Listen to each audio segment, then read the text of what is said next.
I'm Alex Stone, former military service member and law enforcement officer.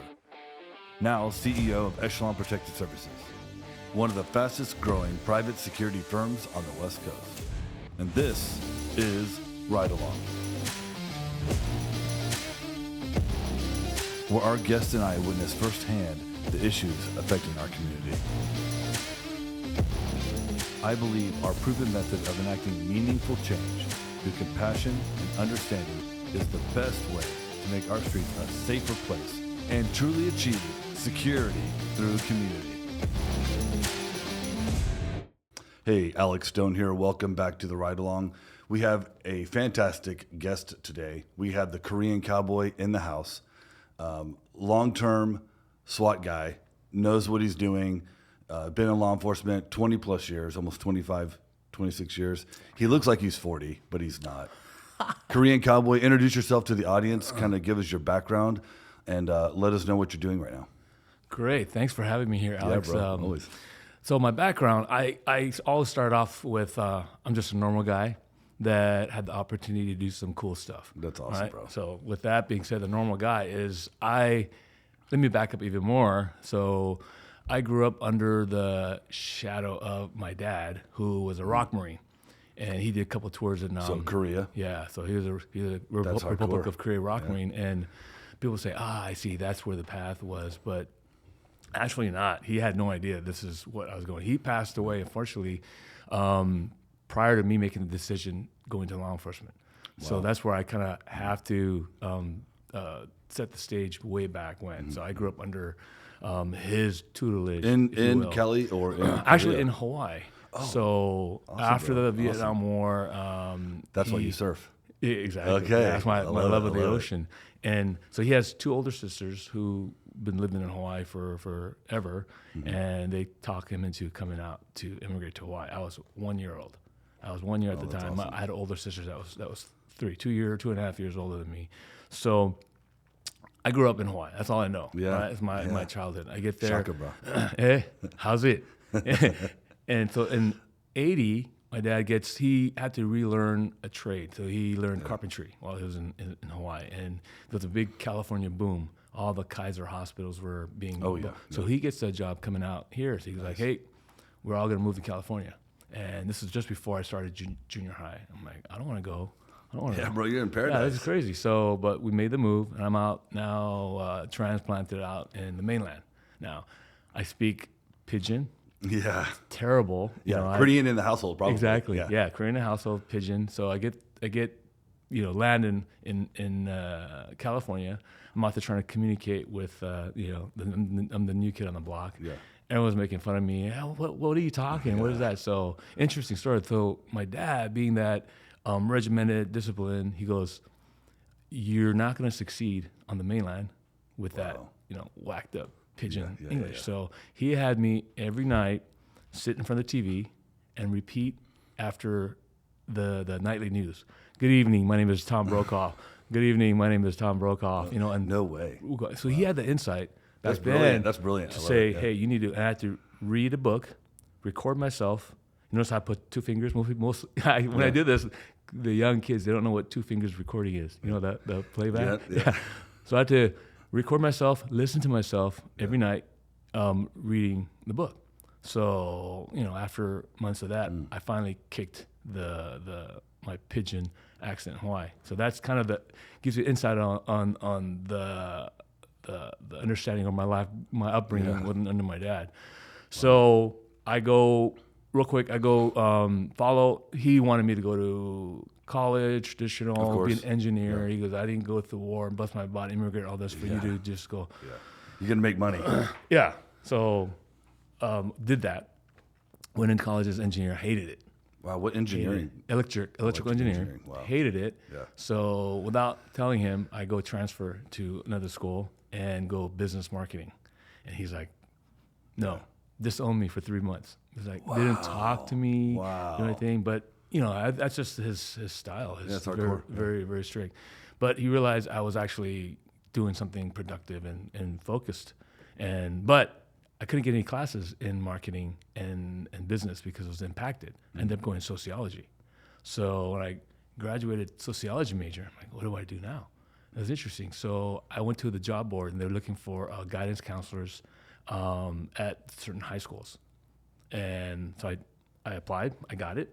And So your first job out of college, you're a guidance counselor Yep. at an inner city high school. Exactly. Because you're in LA at this point. Yeah, well, it was more of the suburbs of LA. It was more of the predominantly low-income Hispanic area of the county. I'm working there, good 5-6 years, teaching, drug and alcohol abuse, health, fitness, doing all that, and at the same time, because I had that business background and very entrepreneurial. under my dad, I started my martial arts career early back in Hawaii.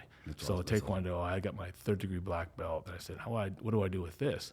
And funny thing, you're a back then, 3-dan Taekwondo master. Yeah. Okay. So I said, I gotta do something with that. And the funny thing, how that parlayed developed was running around kid in Hawaii, getting chased by the bigger Hawaiian kids, getting scraps every day, getting beat up. So my dad You're actually a pretty big guy, but you're not Samoan big. No.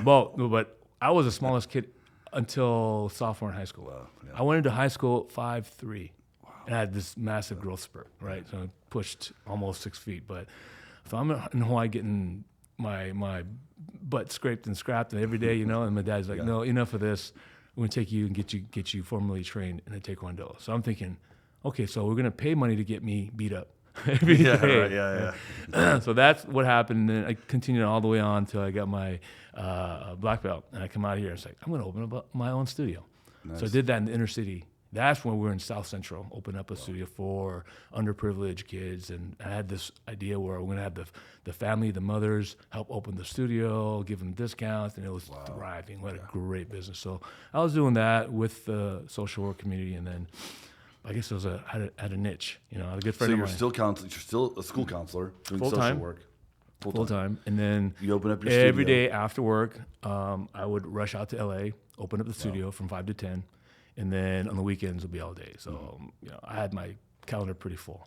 So I was doing that, and it was busy, very successful. Yeah, I had a couple kids go to state. This is the 80s? No, this early is 90s? Early 90s. Early 90s. Yeah. So that's early like 90s. really when martial arts was becoming very popular. Yeah, tournaments everywhere, and I jumped on that train. And then a good friend of mine, he's in the finance department. We used to play competitive volleyball and basketball together while we were in college, and he calls me up one day and goes, I don't think I can do this anymore, finance.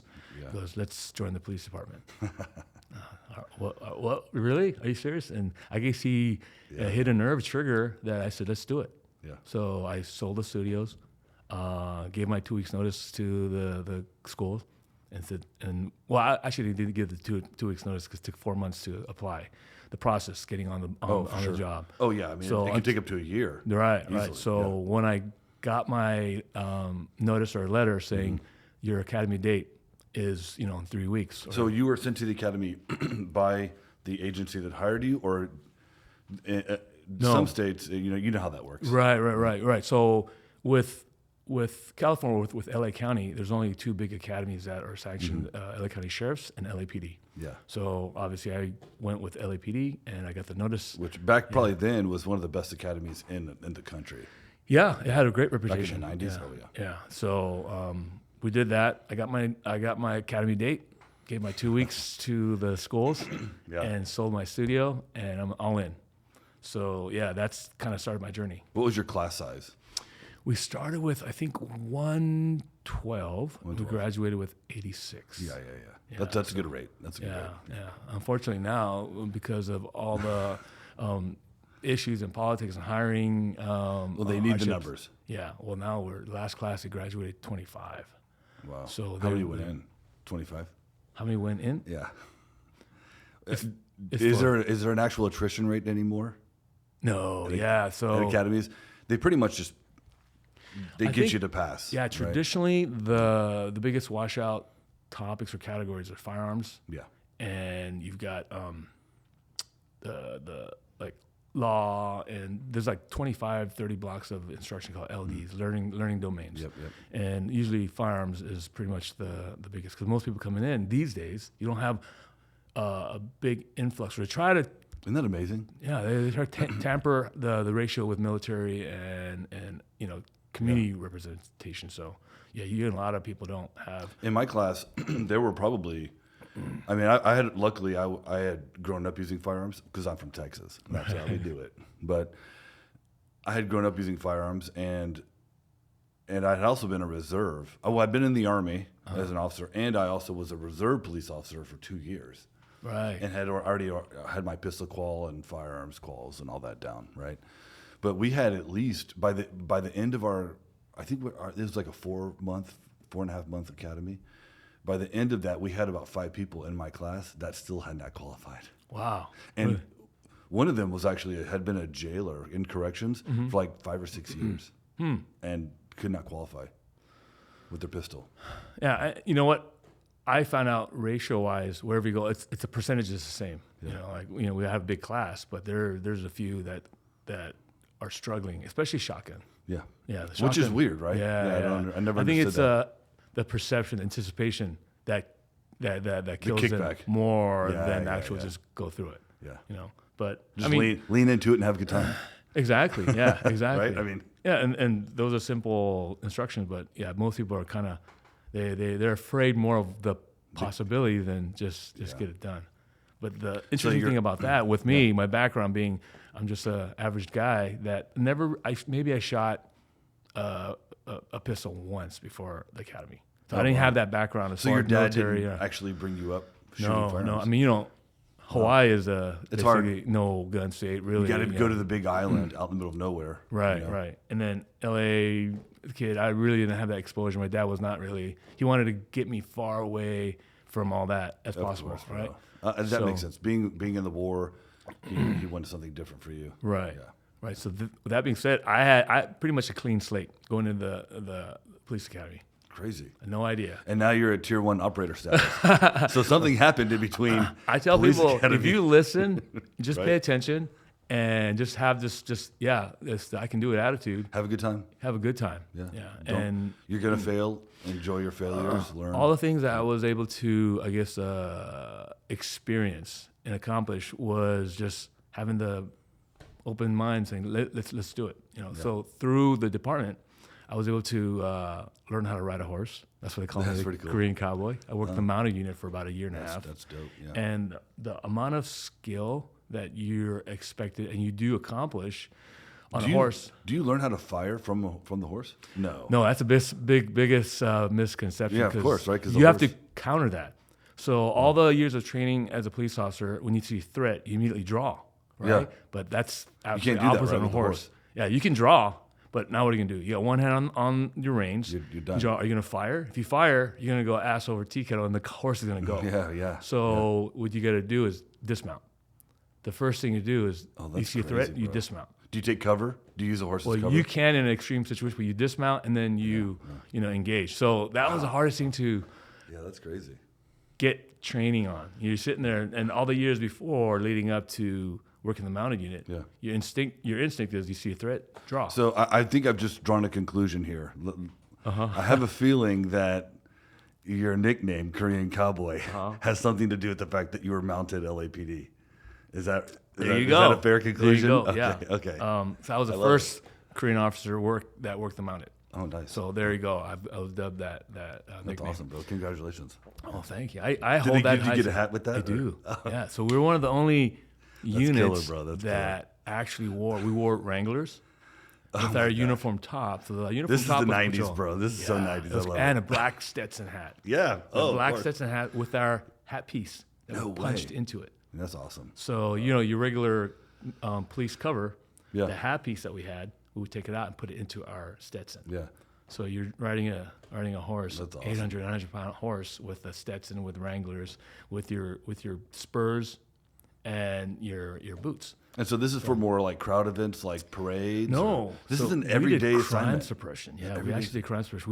We had, for a long time, if not still, we had the highest stats in the city of arrests, of contacts, of everything. You're out there on horseback. You see a lot farther. So you're in the community. It's true community policing, making relationships, building. So you're working on, your mission is quality of life because That's your great. Yeah. radius of outreach is pretty short because you're not like driving to calls. So wherever you're there to impact, you're there. You're there for quality of life. So Are the command posts for those? I guess what are they called? Horse units. yeah, the mounted unit, yeah. The mounted unit, are they decentralized so that you can get good coverage, or do you deploy them in a So we get trailers. So trailer? Yeah, I mean, the I didn't really plan on talking about this, but I it's know, kind of interesting, There's right? things that's been out, but yeah. So they're located up in Griffith Park area, and they've got an arena, they've got offices and all the stalls. And you start your day there, you work out, you tack up your horse, and you get ready, and then you load them up in trailers. And you. So it's very strategic. The deployment of those is based on So the request stats. comes on crime stats, or the request of in the summer though. So you got a commander somewhere who's like looking at stuff, and they're like, "Oh, put it mounted." It's a request. So every division has their own command, and they all put a request in. We want them mounted, but in the summer, the best part of being in the mounted unit, you get to patrol Venice Beach, Oh my god! up and down Venice Beach, hanging out. So that's I have a feeling that you had a really good time. It was great. It was, it was amazing. Yeah. But the fact that the horsemanship that you're expected to do, if you're in Venice Beach, you got tourists coming up with baby strollers. Oh, I'm sure. Walking Yeah, it's around you. crazy. You got to be able to, control every quarter of your horse. Yeah. The front, the left rear, and Break then you got to be able to dancers, move the skateboarders. back rear Yeah. like 2 inches. So you can have your horse just move 2 inches out of the way, the front 2 inches. So it was pretty, as far as cool, the fact that you have that command. You have to have that command over the horse. The liability, the liability. So you learn a lot. The fact that I've never really been around a horse prior to that, and then now you have this confidence, command, and control where I actually went full, they call it lope, but full gallop after a suspect about 200 yards away, drug dealer, like a partner I saw him, and we went across the park, full gallop. I didn't lose my Stetson. You jump off and you arrest him. Like, that was kind of cool. Who would have thought Metropolitan Police Officer, City of LA, going to go full gallop? That's crazy. That's one for the books. Yeah. But so I had a great time. I think I need a photo of this. I don't want to see the photo of the Korean Cowboy. I've got one. I believe it. Yeah, I believe it. Yeah. So you're working the mounted patrol, and eventually you get the idea that you're going to put in for SWAT.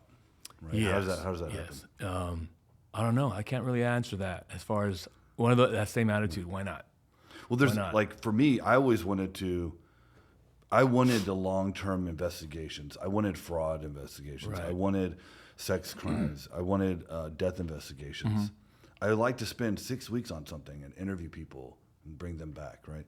Go visit them in the jail and get to interview in the jail, right? See if we can turn them, create a CI, get the control buys. Yeah. But you're thinking, you're like a high-speed tier 1 operating status level guy, right?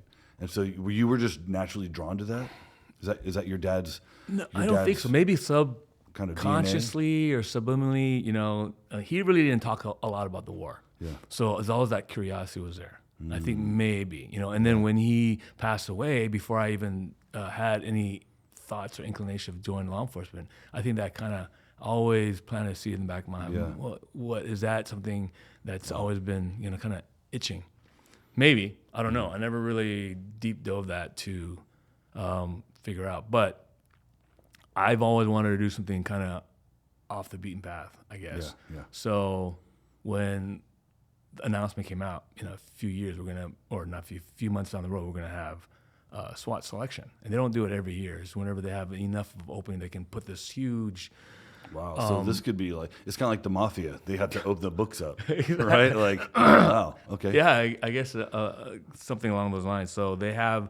So to put it into perspective, when they do have selection,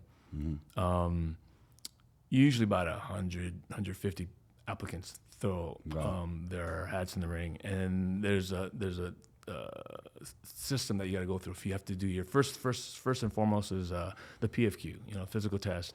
Always. You line up on the line. You run back then. It was a 3-mile run. You got to do it under 21 minutes, and it's a hill course up in Elysian Park. Yeah, breeze. You're a gazelle. The Korean Cowboy can smoke that time. And then letting your horse do the run now, and you got to get your feet working a little different. But you work that, and then you do your push-up, pull-up, sit-ups, and then you race over down to the other academy, do an obstacle course, and then you do a pistol manipulation test. because you're always they want to see the proficiency level. So you do that, and then you do a couple other things, and then you take your oral interview. And this is a board. Yeah, you get a supervisor from our SWAT team, and then they pick an outside supervisor from another agency, their SWAT. Smart. So so there's no conflict or any perceived nepotism. So you have that, you get your oral board, and then all the packets of all the 150 plus people they put together, and they pick. Like at that time, do they re-background you at that point? I mean, even though you're already. Yes. They do. Yeah. Yeah, because they want to see your past performance on the job. Is that handed off to a detective? Do they have a special assignment within the SWAT? senior operators in SWAT. So the team leaders, assistant team leaders will get their packages and they'll go out, scour the They're like, hey, that guy's a dirtbag. Exactly. How is he even a cop? Exactly. No, you get. Yeah, well, I mean, I've been there. Yeah, they turn every stone over. See that person. Hey, this guy's actually dating a stripper. So, yeah, that happens. That might be a plus because you can manage all that and still be a cop. So so multitasking at its best. Right. Right. So yeah, once that gets done, and my class had 14 spots to out of 150 applicants. Yeah, 14 spots to go start your selection process. So you invited to the school. The school was 12 weeks, 12 to 14 weeks long. That's like a real Q course. That's like a real selection course. Yeah, and I think for me, 12 weeks is good. Not knowing most SWAT academies in America, like 2 weeks, elite SWAT, 2 to 4 weeks, maybe. 2 weeks, yeah, but then you're out there, not making entry, not doing any critical assignments. It's kind of on the job training. As you expose yourself to that, you probably won't see entry for about 2-3 years. But in a regular SWAT, But for us, the tempo, the amount of volume, we can't have new selectees or new SWAT members sit on a perimeter. It just it won't work. Yeah. So you're getting called out almost every other day. Pretty much, three to four times a week. Yeah, the volume was pretty significant. Sometimes even twice a day. Yeah, 3 times. Yeah. Crazy. So back to back. Those are the days that you're like, okay, I'm earning my money today. Yeah, you are. So we had so that's the whole selection. I think for me being naive to all that, not having that prior military or even that tactical exposure, kind of went in there very open-minded and naive, So I think it helped me. Mm-hmm. Didn't really, I guess, intimidate me in that sense because I don't know. And then it helped me through. And I was one of the fortunate ones. I got called to the selection process at the school. Mm-hmm. And then we had about a 60% washout rate. So out of the 14, 6 of us made it out. Wow, so went cool. 150 to 6. Yeah. So that's a real selection. Made it out, yeah. Got out, and you're on 6-month probation. Mm-hmm. When you're out in the field, how you perform. And you're actually making entry, doing entries, breaching. Exactly. Right, at this point, during your probation period. Yes. Which is important because if you're on a regular, let's say a regular SWAT team, if you're on a SWAT team that doesn't allow you to make entry, or you're basically holding the scene outside of the action. Right. How are you on probation? How can they gauge They evaluate your you during training now, and their training relegate to once or twice a month. So that's their exposure to you. That's scenario training. Yeah, exactly. Which is good, but not optimal. Right. The stress level. You can only create so much controlled stress to evaluate someone. There's a famous story about my brother. They're doing close quarter combat, right? Clearing homes. I think it's a live fire shoot house. Right. And a guy, I can't remember, but I think he throws in a flashbang, and then he doesn't run in and hesitates, so the whole stack hesitates. Yeah. Right? And so my brother pulls him aside and says, "Come here." And I actually took him to a very small closet and just started dropping flashbangs in a closed closet. Right. And he's like, what are you going to do now? Huh? Is this going to scare you? Are you not going to make entry? You know what I mean? That's an interesting thing. Our budget for training for our SWAT team is astronomical because flashbangs typically run about $25 a pop, right? And each train day, we're deploying about 75 to 100. Mm-hmm. And during the school, Crazy. the 7th and 8th week is all HRT. So every day, 8 hours a day, you're out there just flashbang. And we don't use training bangs.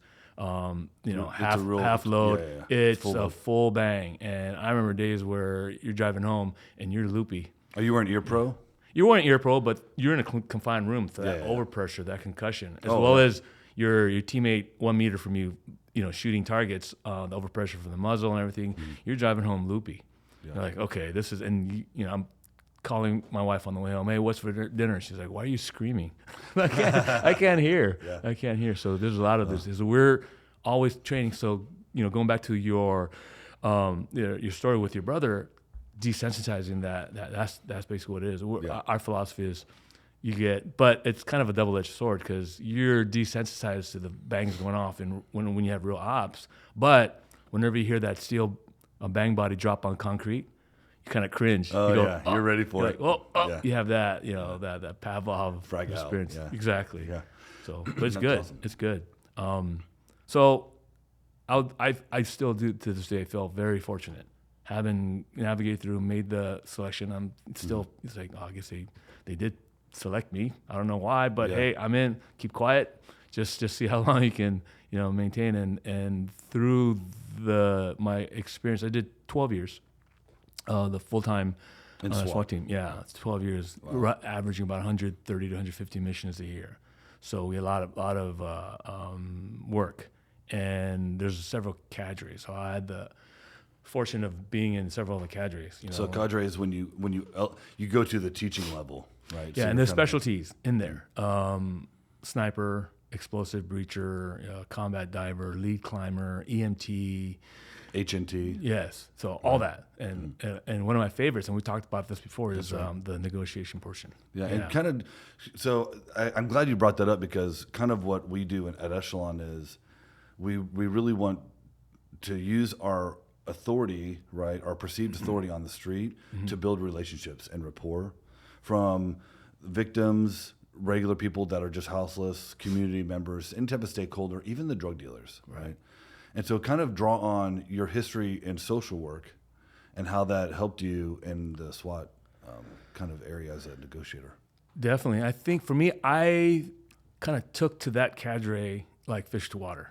You didn't have to like really, I guess, school or learn me as from the history or the onset, how and why, all the how and why of the negotiating portion, because I had 6 years of that as a social worker. Exactly. Right. So I think that listening to people, being empathetic. Yes, empathy was the biggest thing. Having the empathy to listen in such a way that you can mirror people's emotional states, and you're doing the behavioral analytics the whole time.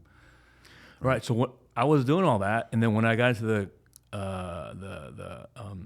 cadre, crisis negotiation, C&T cadre, now they were telling me, labeling the clinical terms of what I was already doing, right? Mirroring, nonverbal cues, and all that. I was like, oh, okay. So I was already doing that, but I didn't know how and why. You just did it because that's part of building that rapport or just on-the-job training. So it's kind of cool learning all that. And the cool thing about it is we always project and share with people who have this perception about SWAT, especially with LAPD SWAT. They think we land at a crisis location. Yeah. You hear the community saying, "Oh, here we go. Someone's gonna die. They're gonna destroy everything," and that paramilitary. Right? Yeah. Exactly. Yeah. Whereas the fact is, out of all the contacts and callouts that we get every year, less than 1% go to deadly force. Wow. And that blows people's minds. So almost out of 100 to 150 calls a year, maybe two of those, 1 to 2 of those end up using deadly, or even going to deadly force. Right. So the individual might not actually pass away or suffer from their injuries. Right. Exactly. But it kind of goes. So what you're saying is that communication piece, the psychology, right, that social work background is really the key component of SWAT. Right? Exactly. Every crisis situation, other than K9, where it's a K9 search, if you will, of high priority criminal and all that. Out. Other than that, it's always starts and ends with negotiations. Yeah. Right. We establish negotiations. So give us an example of that. Of one that you feel like that. If the negotiation hadn't gone well, it wouldn't have gone well for anybody. Wow, there's so many to pick from as far as examples of negotiations out there that we start. So the typical, if you will, setup of a crisis scene. We get there. You get the command post, you get the perimeters containment patrol or whatever units out there containing the location. Then we get there. And the process is we assess. So let's say it's a domestic. Yeah, you get domestic. One of the partners takes the other one hostage. Maybe there's a child involved. Maybe an elderly woman, the person who can't move because they're elderly, right? Right. So I'll give you an example that we had a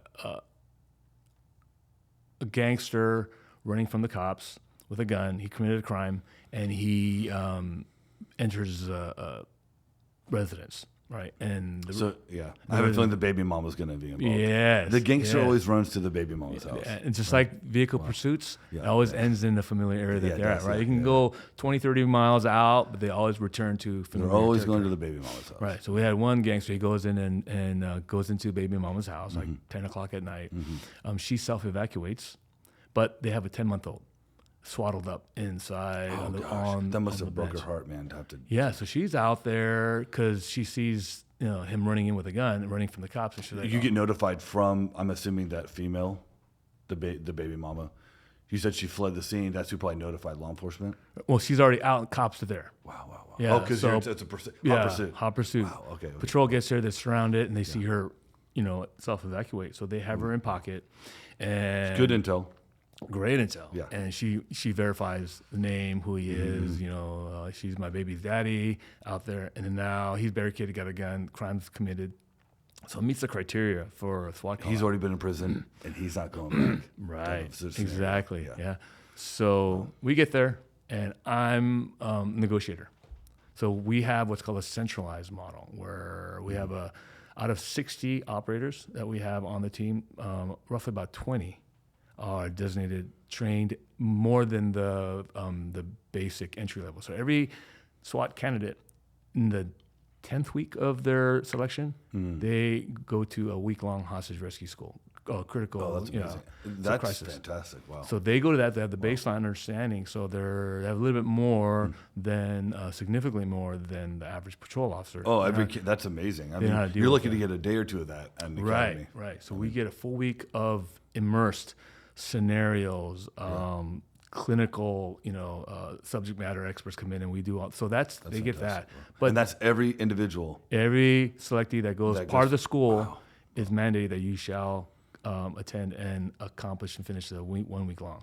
So now you have that. But now if you want to be a negotiator, now 1 day a month, sometimes 2, you're working to even better hone and skill that craft. That craft with psychologists and all the different resources that we have. We'll sit there, we'll round table talk, or we'll do scenarios. So you're now bona fide negotiator, and on scene we can do the actual negotiating. So going back to that crisis, that barricade, we get there, I land on scene, and those days of throw phones and in our CNT cab, those days are gone because everyone has a cell phone. Yeah, everyone's got a cell phone. So now you're talking to subject, suspect, whoever on a cell phone, and that's where the dialogue starts. We know the anxiety is up at 9 or 10. Oh yeah, bro. Just been running from the cops. Cops are out there. They are elevated. Their anxiety. Everyone wants to, because now you've got hostage in there.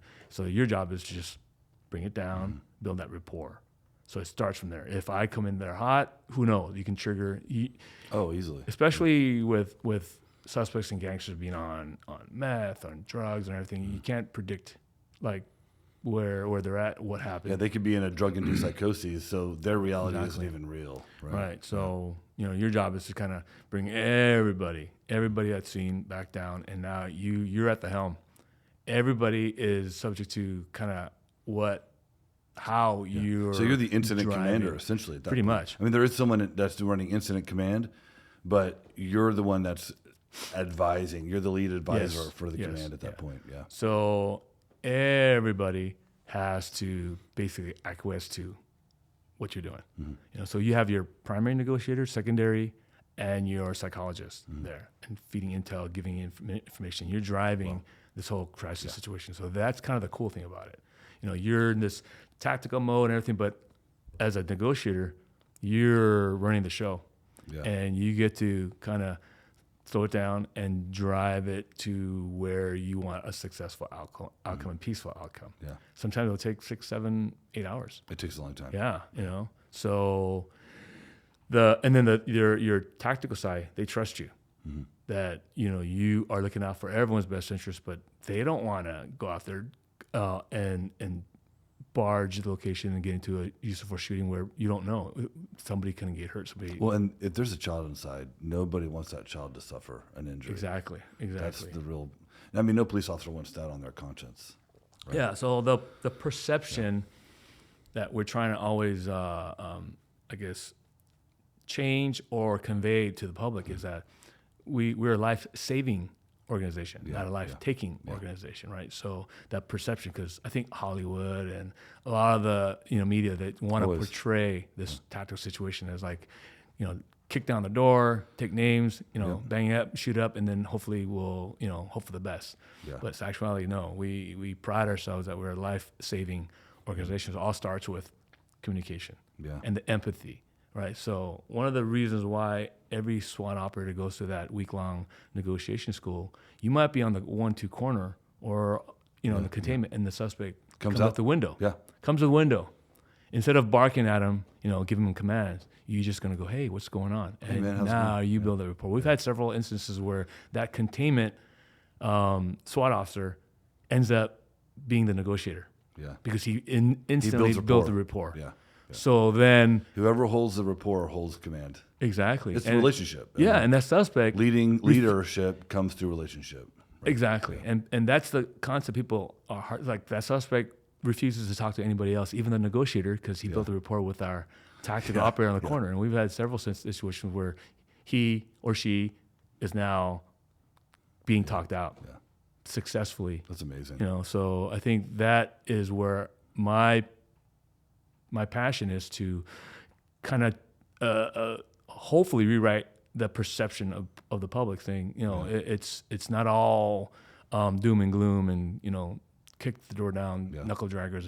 It's that ability to convey and build that rapport is so key. And that's why we've been so successful in that percentage of contact. So I want to shift gears, but I'm going to stay on the same topic. Sure. Right. And I bring this up a lot, but we have a huge lack of emergency services in America, especially in urban environments, cities, right?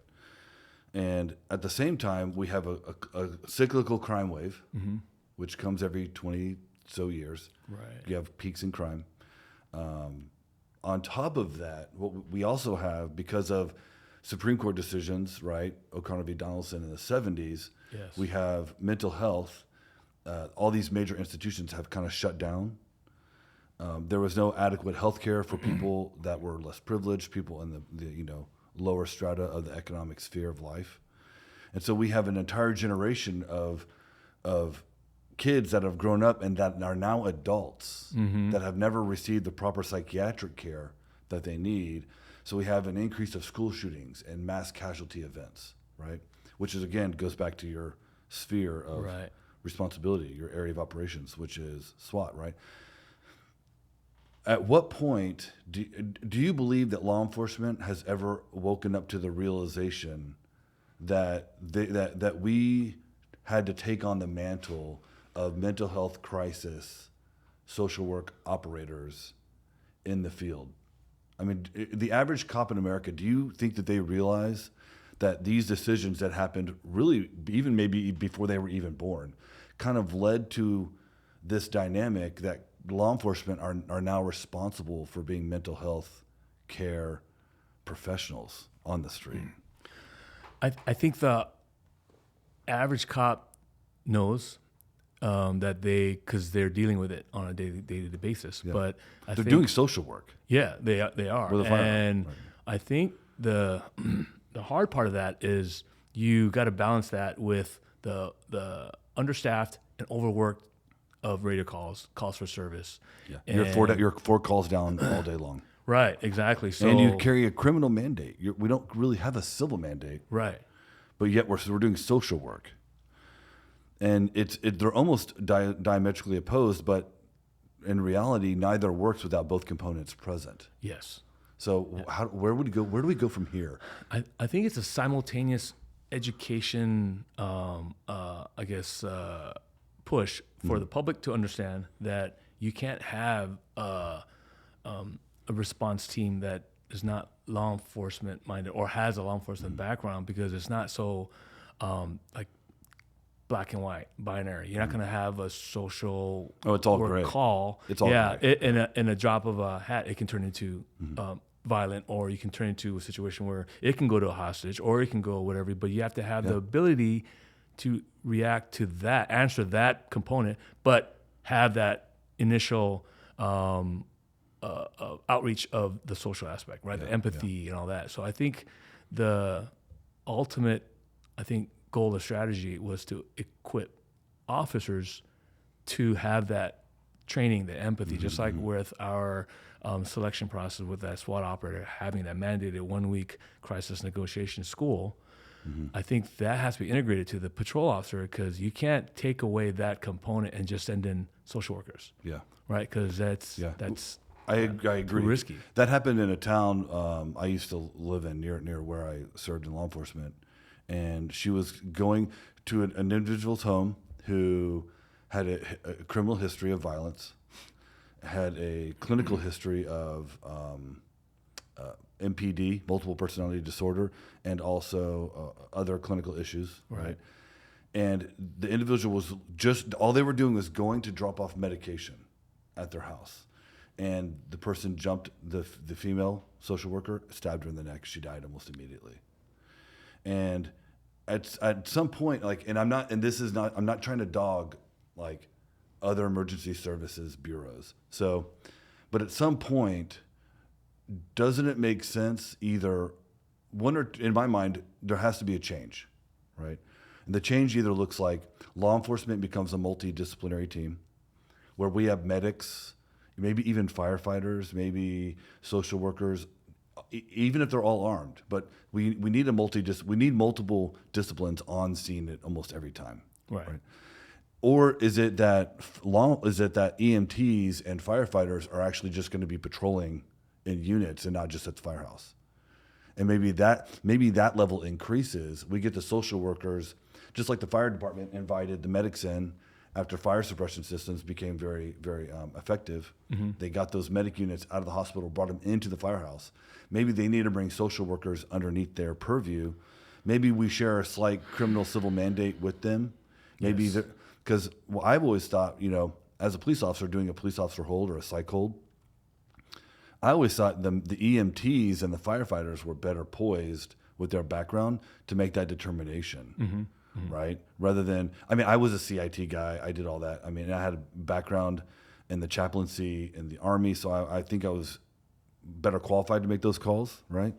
But I think a lot of police officers would prefer an EMT actually make the decision if someone's in a true mental state that was possibly not drug induced, and they were also a danger to themselves or others. Right. So if you could have your way, do we create a third emergency bureau? Do we put firefighters and EMTs on patrol with us? Possibly. What worked really well for us, and speaking as far as just like the SWAT missions, we had what's called TEMS, Tactical EMS, that were, because the firefighters' protocol is they will not go into a hot scene. You know that, right? They're not Never going. So what do? We had to clear. We had a house that was on fire. He had his wife hostage. He was a welder. He pulled all of his giant welding tanks, acetylene tanks, into the house, set the house on fire. She escaped. She ran. He ran. He hit our vehicles. We took him into custody. But the firefighters didn't want to go in because they thought someone might still be in the house. Right. So they wanted us to go into a burning house. Yeah, and become firefighters. Yeah. To clear the house with huge tanks of gas. And I was like, we're not going in there. Right. Just put the fire out, bro. No. If we'll clear around, or he was still in there, then you have to go in. Yeah. Right. But yeah, that's the We had role. no known hostage. Right. Yeah. Well, I have had situations where we've got a suspect barricade in there, and we introduced gas and inadvertently set the mattress on fire, the house on fire. So I'm sitting there with a hose, from the neighbor's yard, putting it out while my partner's covering me on the window was the suspect still running around with a gun in there. And so fire department's not going to come and do that. And we don't expect them to do that. That's not their job. It's not their job. So we had what's called the TEMS unit, the tactical EMS. We trained them, familiarize them with our. They don't have a criminal mandate. They're not sworn officers. No, they're just attached to the hip. They're EMTs. So by having that exposure and training on SWAT tactics, that allowed them to go down range with us and stay, near us. We were the kind of force protection. But now, in case one of us or suspect gets injured, we have immediate, paramedics. So I think along those lines, LAPD has a program. It's called the SMART Team MEU Mental Evaluation Unit, where officers were designated to ride along with a clinician, with someone. So you're not sending either one alone, right? You're not going to send a clinician out to make the assessment without force protection. But don't we need hundreds of these? Ideally, it seems like here in Portland, we need like every patrol. I would say 50% of patrol units need to have someone of another field, another discipline with them. I think so. That definitely. This is the way the population society has evolved to where you can say in the greater LA area, you're looking at about 35-40% are suffering from some kind of mental illness. So you look at that ratio, then at least maybe 1 or 2 cars per shift is dedicated for that shift where you got an officer with a clinician or someone to be accessible, as opposed to, I don't think those calls are necessarily urgent enough where it's a hostage rescue type tempo. You can say, okay, this is what I'm going into. This is the call. You read your comments when you get in there, and then you can say, hey, can I get the smart car? Can I get the MEU car? Roll out. You've got time. And then when you get there, you brief and you go in. Just like our model of our negotiation team, we've got primary, secondary, and psychologists. And we gather, we huddle, we chalk talk how we're going to drive that critical situation. It's the same thing that we can, I guess, implement. We pour so much money into the social work part of the community. From LA, I think last year the previous mayor committed $1 billion to address homelessness. How much of that can be carved out to have that type of clinician patrol team? I think you need it, because if the only people who are on the streets that can actually identify and then save someone from harming themselves because of a mental illness or a drug-induced psychosis, if the only people on the street that can do that are essentially police officers, right? Then we need to be patrolling if that's going to be one of our functions, and we're going to be stuck in that field of fire or that area of operations, then we should be patrolling with the mindset that that's an actual real task that we need to be conducting during patrol all the time, and not just something that's going to be one of our calls today, right? There should be units out there patrolling and taking those calls, it seems like, and at least at a higher volume. So I think a good common sense approach would be, because it's so hard to increase and hire right now, for every police department across the country, they're having that same problem, right? We can't hire.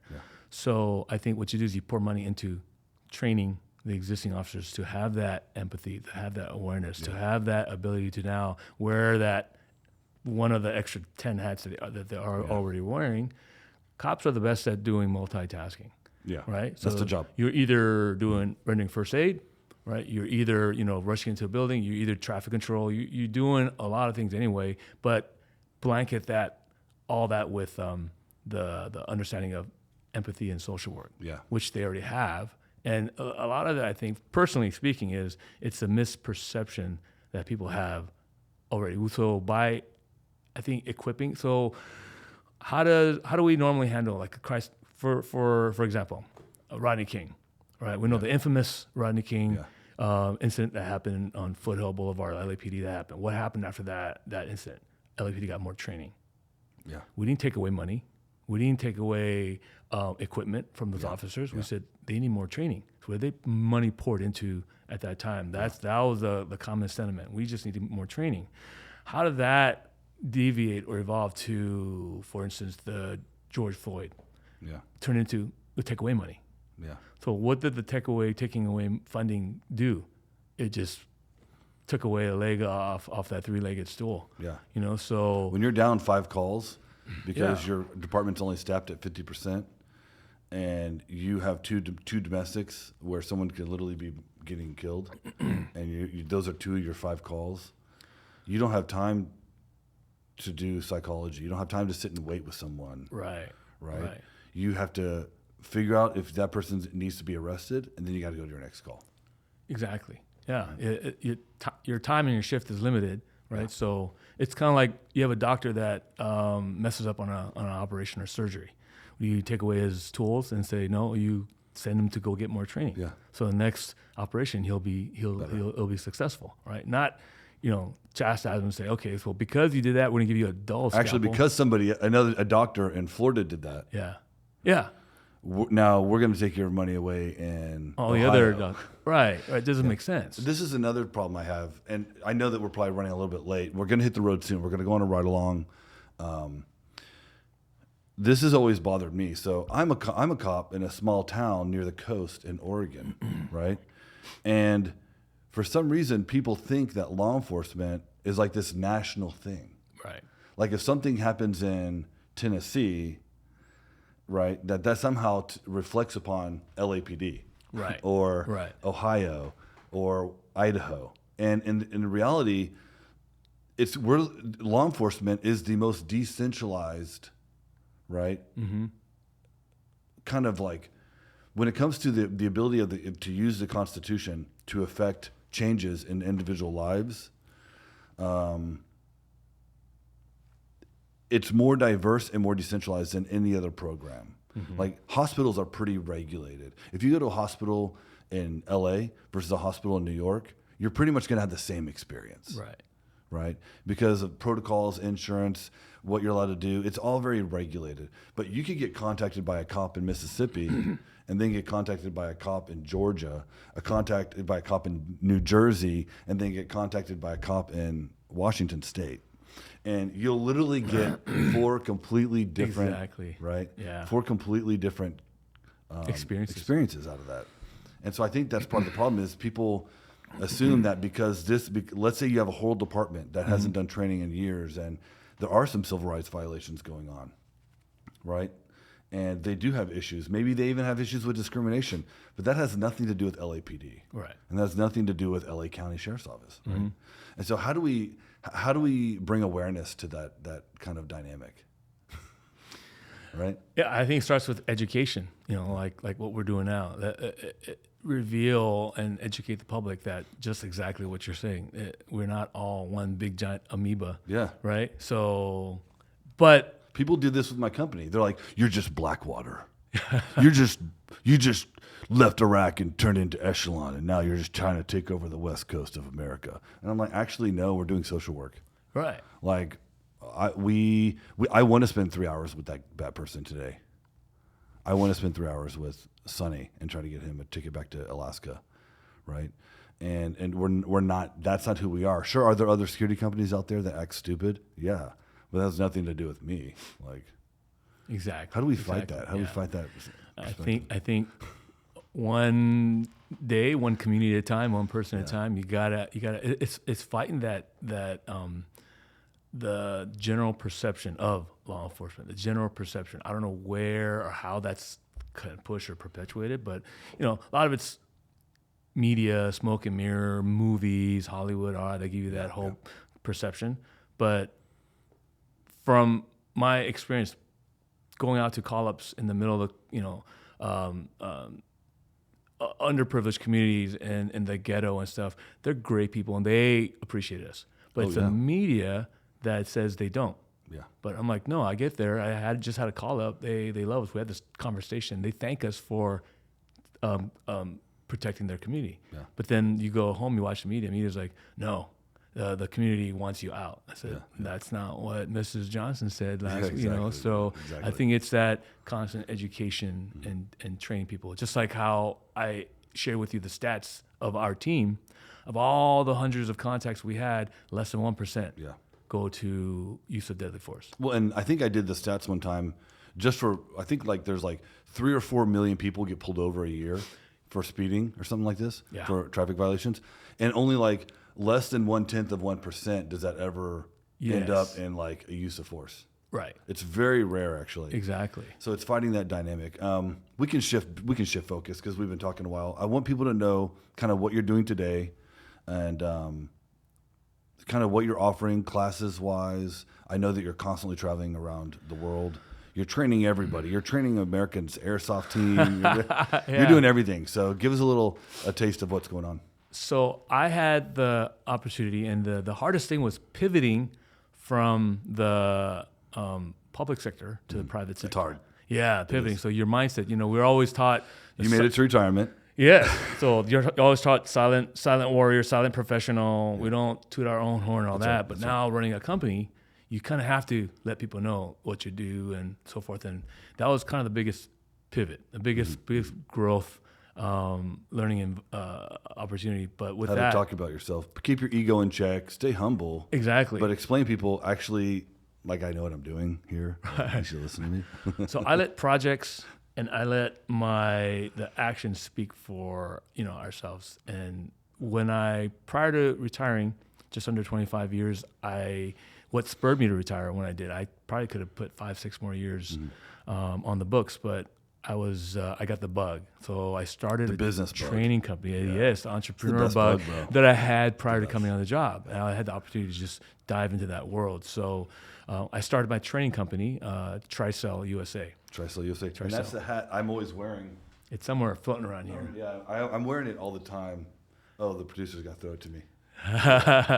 Yeah, so with the 3 cells, we had that. So it's basically the 3 disciplines that we have: firearms training, tactical training, and corporate security related consulting. Yeah. Right. So I keep that vague because there's a lot of nuances to that. We do executive protection, we do active shooter training, we do a lot of different things that we have our hands in. But that has been amazing. Allows me to reach out in a different way in the community where they want to know about law enforcement, which they never had access to.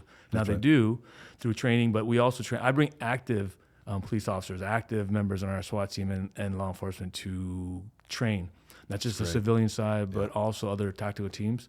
But with that, recently, we're going to launch a foundation, a nonprofit. Wow. So part of the range, I'm also a co-founder of a shooting range called Route 66 Shooting Sports Park. And this is near San Bernardino? San Bernardino. It's a great, thriving... It's public-private partnership with the county sheriff's office? Yeah. Well, it's a complete private property. It's about just shy of 100 acres. Yeah. Thriving. We got two. I haven't been there yet. I know you invited me down. Yeah, you're gonna come down. You're gonna love it. It's I've got 2 co-founders. You're gonna I'm gonna be the guy running around getting hit with airsoft. You are. We're gonna do all that stuff. So half of the range is dedicated to the public. Yeah. So we've got the traditional private bays, sporting clays, 40-50 acres, all that. Yeah, is dedicated to the public. Yeah. We've been thriving. We see about 4,000 or 5,000 people a month. Yeah. They come. They do. I know you had Mike Glover there. Yeah, he comes occasionally. Does his classes every few months. Yeah, he's gonna be actually scheduled in September to do defensive pistol, so forth. So the back 50 acres that's private. I've started a foundation to oversee the build. And the build on that, the project is to build an international training institute to house training, the ability to train international teams shoulder to shoulder on U.S. soil to train so that they can be prepared for any world events. Yeah. And anywhere in the world, they're comfortable. They've trained shoulder to shoulder. All that. So that's the initial.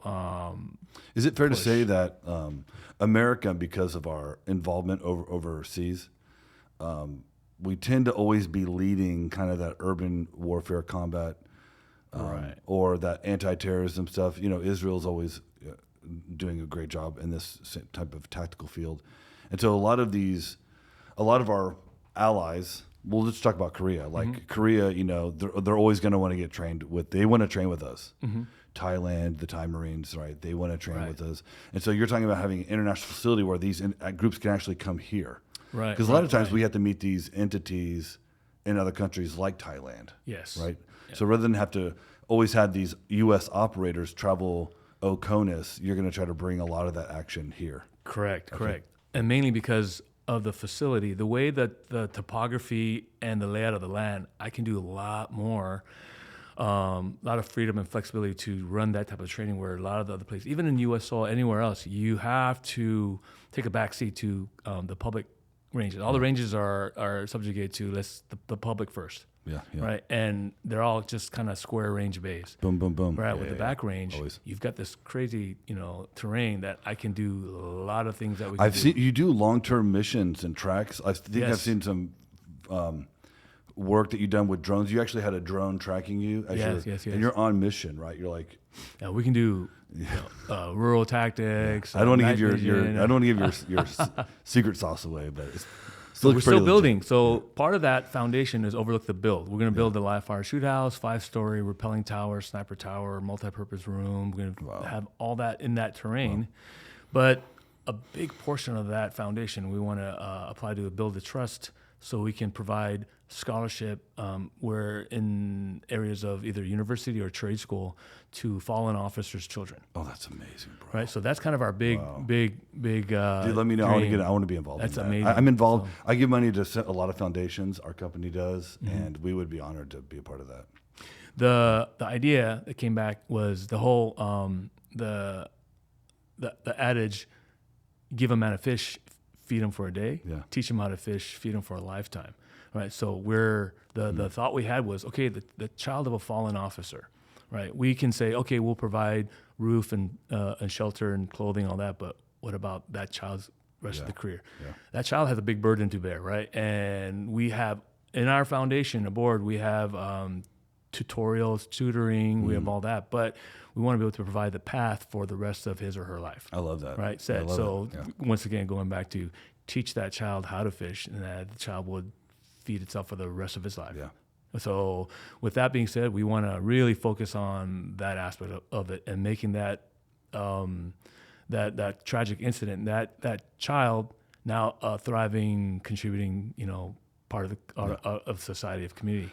Can I add to that little adage or proverb? So the way I look at it, and I probably got a lot of this from Jocko and our brother, but you give a man a fish, you give him a meal for a day. Yes. Right? You teach a man to fish, and then he can feed himself for the rest of his life. If you teach a team to fish, you can feed a village. Outstanding. Yes. You can feed a village. It's exponential, And so the type of work that you're doing really is teamwork. Right, and how to work in those components and how to do team leadership stuff. So, and we want to build a foundation where they can always have a home to come back and continue to get plugged in, continue to come back. And it's going to be, just like when one of our fallen